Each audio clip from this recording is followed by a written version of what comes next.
Hi, this is Ms. Schnettler. I'm here to help with oil spill, inquiring, and analyzing. This video is for if you needed some extra help or you wanted the directions explained again, or maybe you were absent that day, or some other reason that I didn't think of. So in this assignment, you reread the client letter. So if you haven't done that yet, you should definitely do that. You can do that easily by scrolling down to the bottom and hitting Previous. That will take you to oil spill client letter, where there is a video. It's very short, it's 2 minutes. And a letter to watch, and eventually there will also be a video of me doing a close read on that letter. But hopefully you've already read the client letter. If not, like I said, stop the video, go do that, then come back to this one. You'll complete a design brief, conduct research on oil spills and how to clean them up, as well as a research plan that you're going to create, and you're going to review some existing oil spill cleanup methods in order to analyze them. Here is our handy dandy design cycle. And inquiring and analyzing is this assignment. See? Inquiring and analyzing. It's this wedge of the design cycle, this blue wedge. This video may end up being a little bit long because there are 4 parts to explain, and inquiring and analyzing, I feel, has the most details about it for each step. And I want to make sure that you have all the directions that you need.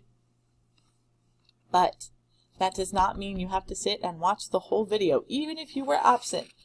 Every single day that I introduced a part of inquiring and analyzing to you, jump around or watch part of it at a time. Normally in class, each one of these would take, well, with towers, each one of them takes a day because I take an entire day to explain it because you've never done it before. It'll go a little bit faster on oceans or on oil spill because you are more familiar with it. But again, I wouldn't do this all in one class period, so don't try to do this all in one sitting. Watch until you get to a part, do that part, take a break, come back to it later. Alright, so that's out of the way. If we scroll down, there's currently the towers video. However, I made a couple changes to the document, so I decided to go ahead and make a new video. So this video that you're watching right now will replace this video right here. I may or may not be doing a separate video for the product review. You'll find out in this video. Okay, if you scroll all the way down, you want to go ahead and open up that document. You can see the instructions tell you to open up that document, and it also tells you how to submit your work, which is that blue submit button that you can't see on my screen that you can see on your screen. Again, I am filming this for the classes I have currently, but I will use this video until it is no longer usable. So if you are in the future, please double check Canvas and make sure that these are still the instructions you were supposed to follow as far as those little tiny details. I'm not going to redo the whole video just for little things like that. So just make sure you're reading the directions and you know what to do. Once you open up the document, you have directions here that are going to help you through the document, as well as some helper text, this video, and your rubric. Rubric's at the bottom with your IB achievement level skill, which, by the way, you may want to pay attention to. It may look a little different than the last time you paid attention to it. Some of the values have changed. A 5 is an 85, a 4 is an 80, a 3 is a 75, a 2 is a 65, a 1 is a 60, a 0 is now a 55, and missing a blank is still a 0. Which is why it's so important to make sure you're at least trying in every section. If you try, even if you're wrong, you get some points. If you don't try at all, you get a 0. So that's no good for your grade. Alright, and then we have our command terms in our rubric here. The rubric is color-coded just like the last one because inquiring and analyzing doesn't quite go in order. Alright, so if we come up to step 1, it tells us to read the client letter, which we have already done. It is not a bad idea to go back and reread that client letter. The better you understand the client letter, the better you're going to do on the rest of the project. So we are now on step 2. After reading the client letter, work to create the problem statement. You may need to use inference skills to help you write a problem statement. And that is my squeaky chair. Alright, so I just grabbed my client letter that I made in the previous video so I can refer to it when I'm filling out this document. The whole reason I ask the questions that I ask in the client letter read is to help you do better on this document. So we have the problem statement. The problem statement should tell you 3 things. And I know what they are from experience, but I also know what they are from the rubric. So I need to explain what the client's problem is, and I need to justify why I should help. I need to explain and justify the need for a solution to the client's problem using the information from the client letter. Or I can just explain, or I can outline, or I can state. So we're going to look at what those are and how those affect your achievement level.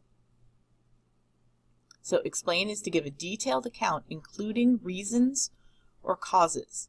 So you need to have details, but you'll also need to have some becauses in there.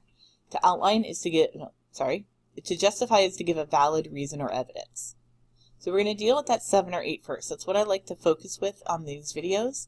The 7 or 8 is usually the hardest to obtain because it's the highest score. And you can always do less. You'll just score less. But why was I pointing at design? We're up here at explain for Roman numeral 1. So for the problem statement, I'm not going to give you one in this video. I want you to be able to write your own. If you need to see an example problem statement, you can always go back to the Towers project. The videos are still available, even though the documents probably are not. You also have a copy of this in your Google Drive, so you can always go back to look at your Tower Inquiring and Analyzing if you want to see the format. So the questions I asked you when you were reading was, what's the client's need in general? What's their problem? Why is it a problem for them? And why should you help? Because those are the 3 main questions that you want to answer in order to write a really good problem statement. So I'm going to write the questions that I want you to answer. What's their problem?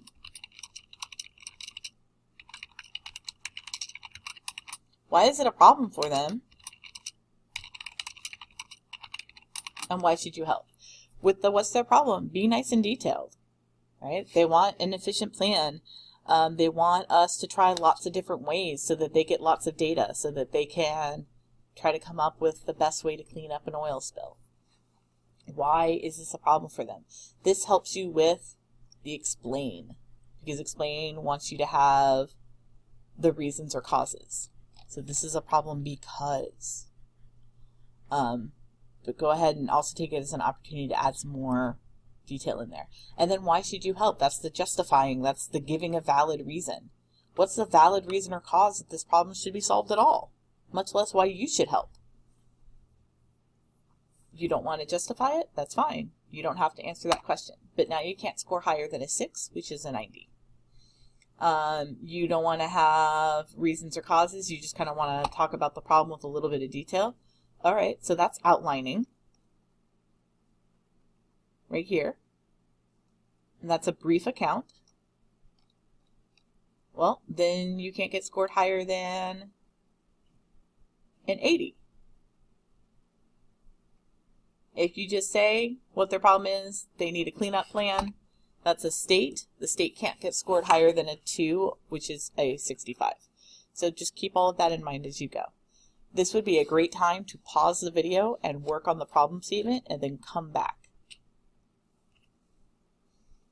All right, we wrote the problem statement and we kind of skipped the client and designers. The client is going to be the National Wildlife Federation and the designers is you. Or I guess you're the designer. The designer is you. The design statement should have been left blank for you to fill in, but apparently I wrote it all the way in, and that is fine. We will document our process of researching, designing, and creating an oil spill cleanup plan. The design statement always has that same pattern to it. We're going to research, we're going to design, and we're going to create. Although normally, okay, this is all kinds of not quite right.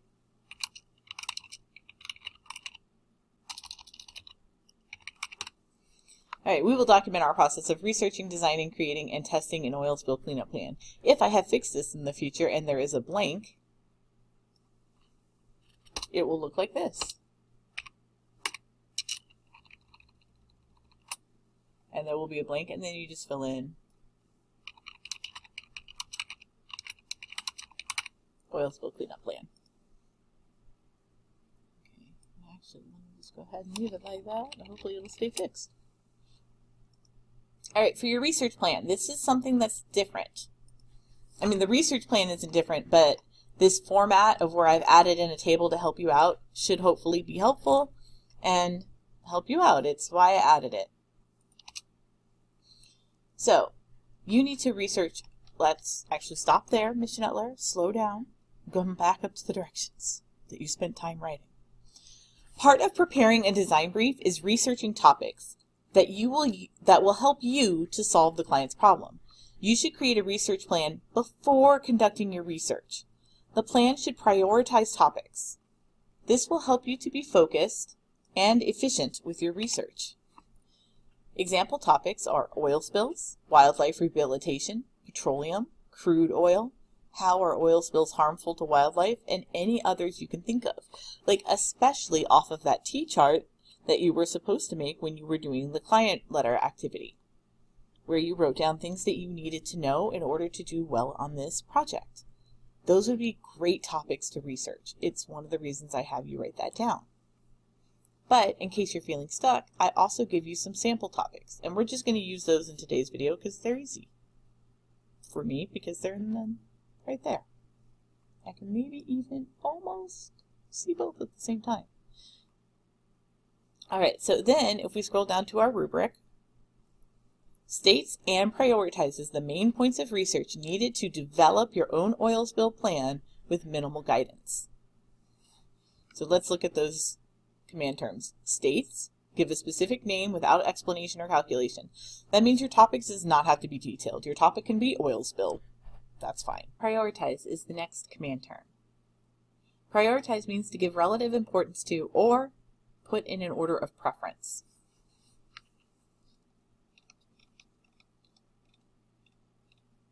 So I've made a table for you where it lists topics and it lists your priority or importance of each topic. Now there was one more word that we needed to check out, and that was develop. Develop is also a command term. It means to improve incrementally or elaborate and expand in detail, to evolve to a more advanced or effective state. So research needed to develop, so that means the research that you need to do in order to do a really good job on your oil spill cleanup plan or idea. So it's going to be going above and beyond. There's not a number of topics that you have to have, but I have a general understanding of what most 6th graders have as far as their experience with this, or most students. Sorry, this isn't always a 6th grade class. My apologies. It just used to be. And you are each your own person, and if we need to have a conversation, then we can absolutely have one. If you have already been out there doing projects like this or volunteering at wildlife rehabilitation centers on the coast where they deal with animals like this all the time. But in general, you need to have a decent amount of topics. If you look here, there is, the only difference is I help you more with this. And that's for a 5 or a 6. For a 3 or 4, it states some points of research needed to develop your own oil spill cleanup. So just states, no prioritizing. So if you don't prioritize, you can't score higher than a 4, even if you have the most amazing topic. Even if you have 20 topics, which is a bit much. But even if you have 20 topics, if you don't prioritize them, I can't score you higher than a 4. You have to have both. You have to state and prioritize your main topics. And there's nothing below a 3. So if you don't state some points, it's an IB 0, which is at 55. All right, so we come back up here. So it says you should have lots of topics to research. Add rows by using the tab key or right click and insert a row. So I'm going to do that first just so you see what it looks like. So I can put my tab key anywhere in the table, or sorry, I put my mouse cursor anywhere in the table, and then I hit the tab key on my keyboard. When I get to the end of the table, it will add rows.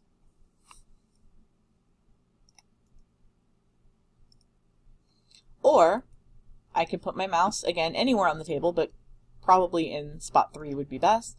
I can right-click, and I can insert a row below. So whatever you find more convenient is what you should do. How many topics should you have? IB isn't about giving you a certain amount of topics. It's not saying research 10 topics, research 5 topics. I'm saying it should definitely be more than 3. Right? You have that whole table of topics that you wrote down that you said you needed to know in order to do well on this project. You have helper topics up here. You have vocabulary words that you circled that maybe you could do more research into. You have lots of things that you could research. You are researching oil spills and why they're harmful to the environment. You could specifically research the Deepwater Horizon spill. You could research why oil is so damaging. Why is it difficult to clean up? You know, your salad dressing oil floats to the top of the water. Why doesn't petroleum oil, why did it sink? Why does it wash up on beaches? There's a lot to know. So you shouldn't really have too much of a hard time on this particular project coming up with topics. If you do, you can use my helper ones. And I actually provide you 1, 2, 3, 4, 5 helper topics. So I definitely shouldn't say anything less than that. And then more would be even better. All right, so we're just going to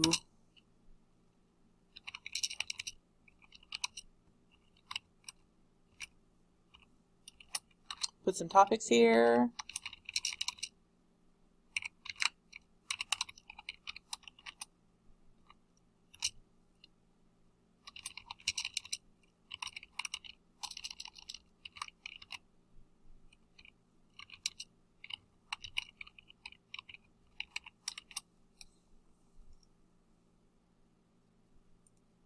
Rehabilitation. And it's not happy with it, but it's fine for this video. If it's totally spelled wrong, I apologize. Okay, so I've got my topics. Again, 3 is for the example of this video. You definitely want to have more than that. And then your priority or importance. This is going to be different for every student. You're going to have different topics, and you're going to think of them as differently important because you have different experiences. You've read different books. You've watched different movies. You've gone on different family trips. You've gone on different field trips. You've had different teachers. So you all have different things that you need. So maybe I really need to know what crude oil talks about. It was in the video. They talked about the crude oil in the video a whole bunch. And I feel really strongly that I'm not going to be able to move forward if I don't understand what crude oil is. So maybe I decide that this is the most important thing. So I label it a 1. And then why is oil harmful? 2. And wildlife rehabilitation, 3. What I'm saying here is I'm going to have a certain amount of time in class to be able to research this. Typically 2 class periods, sometimes more, sometimes less, depends on each project. And then I also have time at home, but that's still limited amount of time before I have a deadline where this assignment needs to be turned in. If I run out of time, which topic is okay for me to not get to, or I'll survive the most if I don't get to it? That's what you're saying here. I absolutely have to research crude oil, and if I don't get to wildlife rehabilitation, I think I could still do an okay job on this project. But I'd like to look it up. That's why it's on the topic research. However, I don't consider this to be priority, and if you do exactly what you see right here on the screen, you're not going to score higher than a 4. Because I don't know if you're using golf or basketball rules. So if you use numbers, you need to make sure you put best next to either your highest or your lowest number, so I know which one is best, and then I'm smart enough to figure out, okay, so 2 is medium and 3 is worst.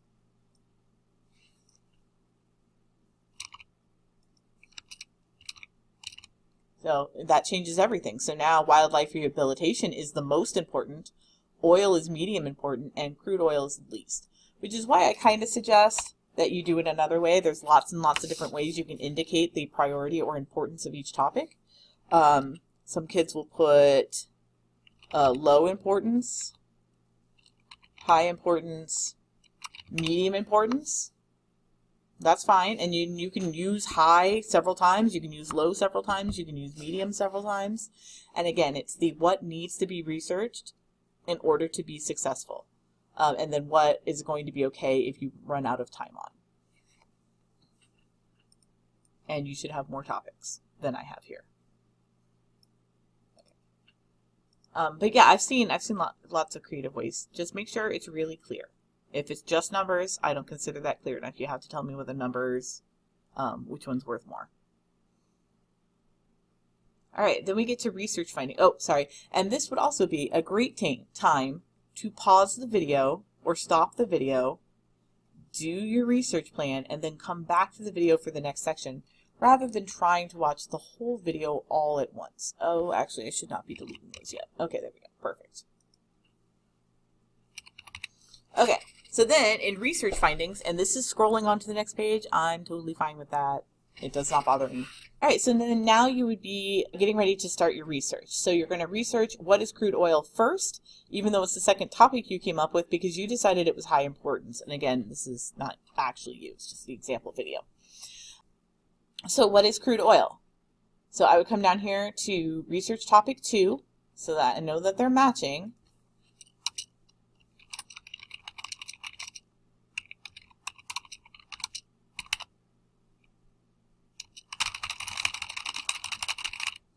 And you're going to tell me what you learned crude oil is and why is oil harmful.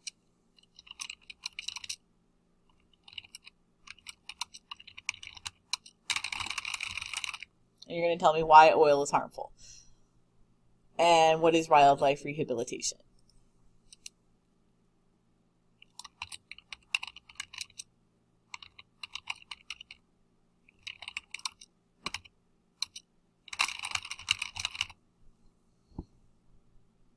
All right, you're going to do your topics. You're going to do your research on your topics, and you're going to write your findings. You're going to write what you learned. You're not going to copy and paste, and you're not going to use quotes because I forgot to read the directions. So number 4 is for this next section. After conducting your research, you need to describe your findings or tell what you learned. This should be in your voice. What did you learn or what did you understand better now that you have done the research? Plagiarism is not acceptable and multiple quotes is not acceptable. Again, you are not writing an essay for each one of these. You're writing your findings. What did you learn? So using quotes, this is not appropriate. Quotes is a place for an essay or a longer piece of writing. This is a short form writing, so you don't need to use any quotes. I should also be going down to the rubric to show you how that works. Okay, it says describes the main feature. Oh, no, green, design brief. The design brief is based on the client letter. So that's talking about where it asks you for your client and your design statement, your research plan. Those should all be things that are coming from the client letter. What was the problem? What did they wanting you to work on? Things like that. And then you have to present the main findings of your relevant research on oil spills.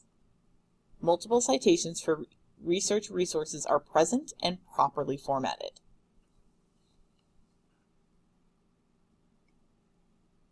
So present is to offer for display, observation, examination, or consideration, and it just kind of means it should be more than outline. It's not quite describe, which is give a detailed account, but it's more than outline, which is give a brief account,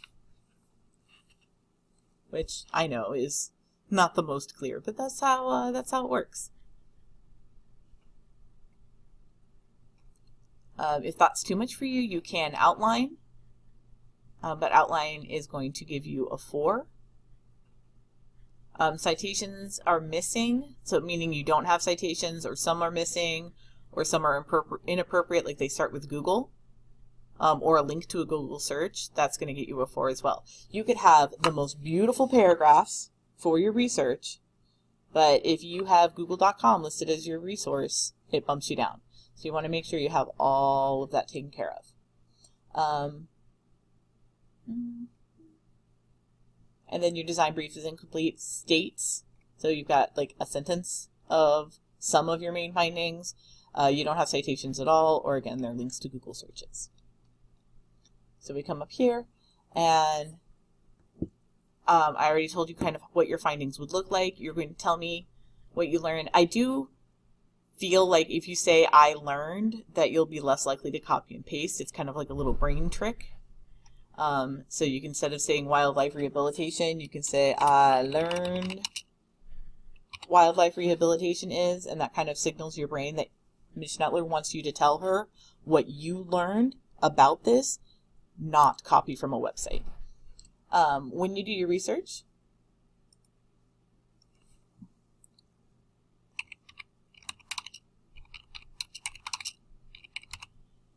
again, I always suggest putting that for kids on the end of a search because you're less likely to get really, really technical websites. I don't actually have a problem with, there we go, with Wikipedia as a source. My issue with it is it's generally really, really technical, especially the science pages, where I think it would be really difficult if you are not an advanced high school or college student to really understand and get information that's useful out of that site. So I do think it's useful to use for kids as a search, and you'll generally get sources like that. Also, I believe that your client provided you a website in their client letter that you could go to. But so you would go to multiple of these sites. Here is where I think some people get confused. So right here I have crude oil is a thick black liquid found underground. Crude oil comes from fossilized organic materials such as plants and animals. And then people come up here to get the link. That is incorrect. Do not do that. You will make me so sad. That's not the website. Google is not the website this is coming from. This is coming from Science Kids from New Zealand. So if I want to use this information, I'm going to click on this website. That's going to give me, A, more information because I'm actually on the whole website, but then also the correct URL to use. Oops. Which I should just be able to. Let's try that again. Yep. Click it, copy, and paste.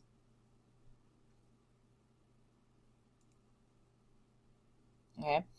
I should have at least 2 resources for each topic because this is research. You should be trying to find out and trying to learn.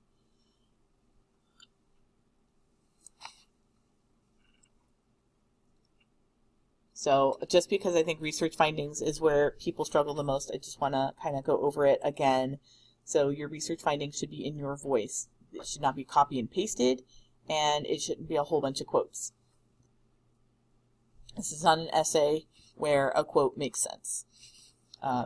Here, basically, if you're quoting, you're just trying to not have to paraphrase it. But you need to paraphrase it because that's how you learn.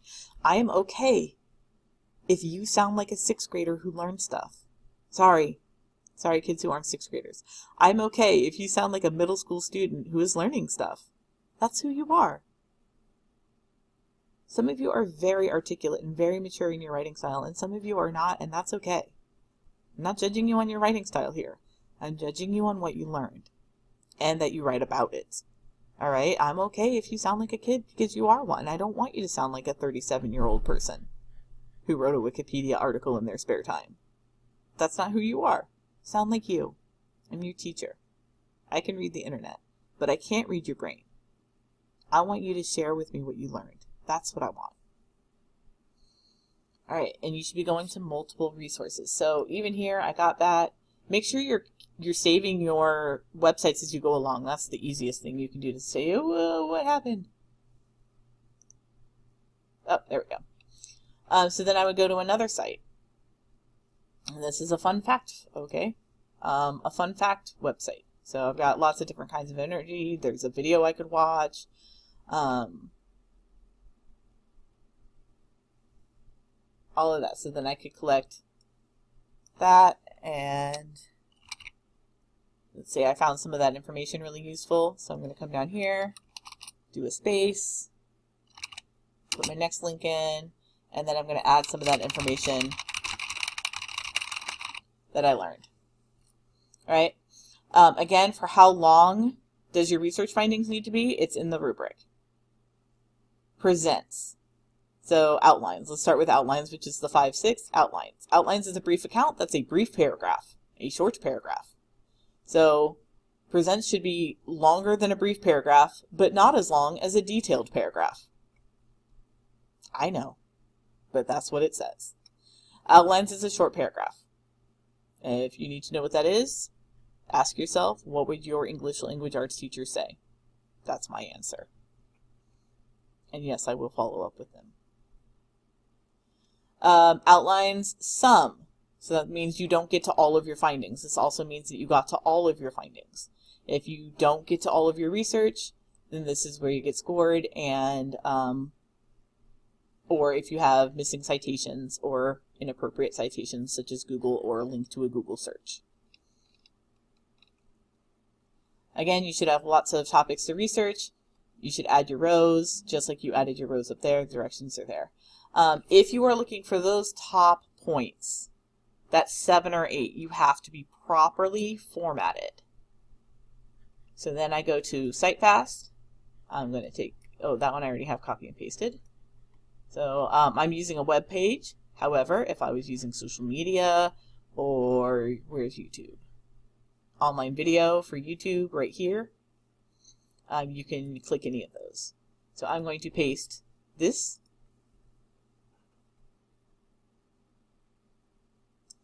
All right, they couldn't find an author, but they found everything else. So I'm going to go back and see if I can find an author on that website.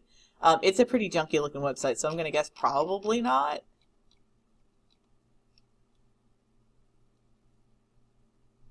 Yep, there's no author on this.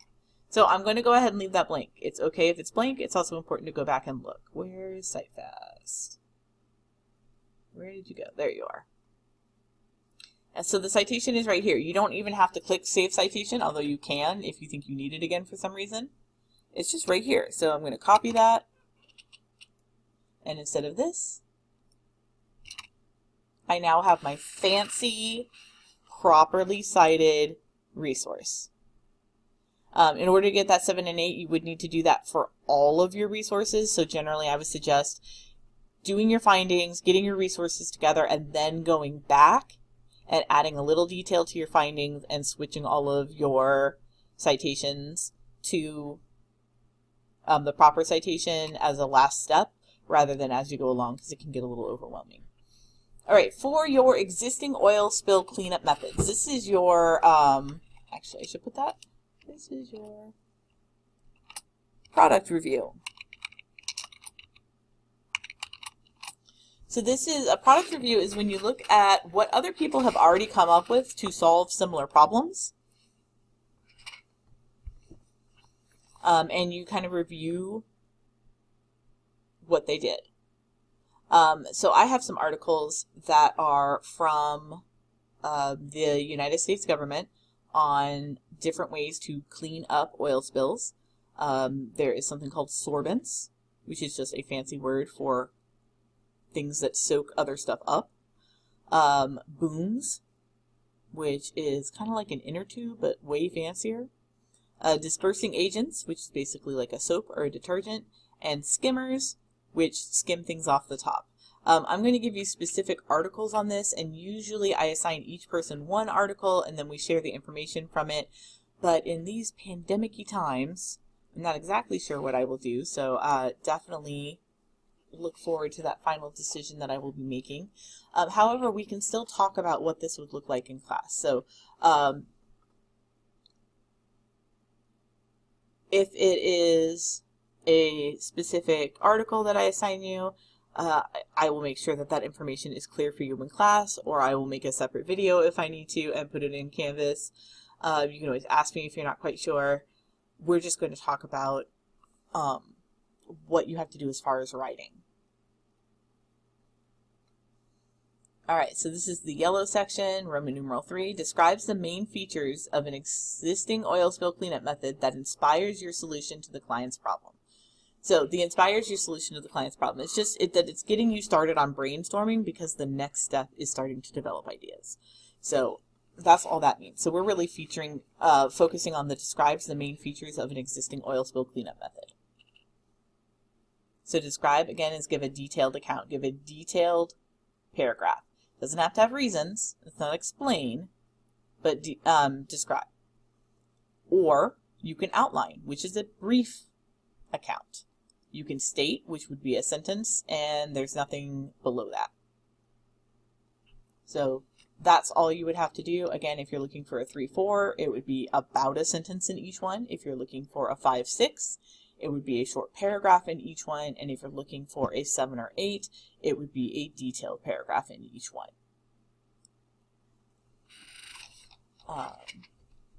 And I forgot to come up here and read the directions. Finally, you will conduct your product reviews, which is different from your research, and we will be doing a special activity for this.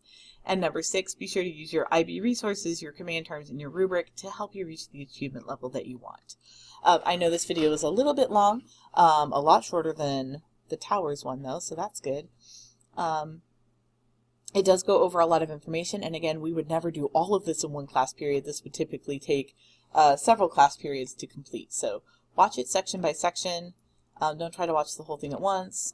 Skip around if you need to. Watch me on chipmunk speed if you need to. Any of those things are good. Mostly, I hope this was helpful, and I hope you stay safe.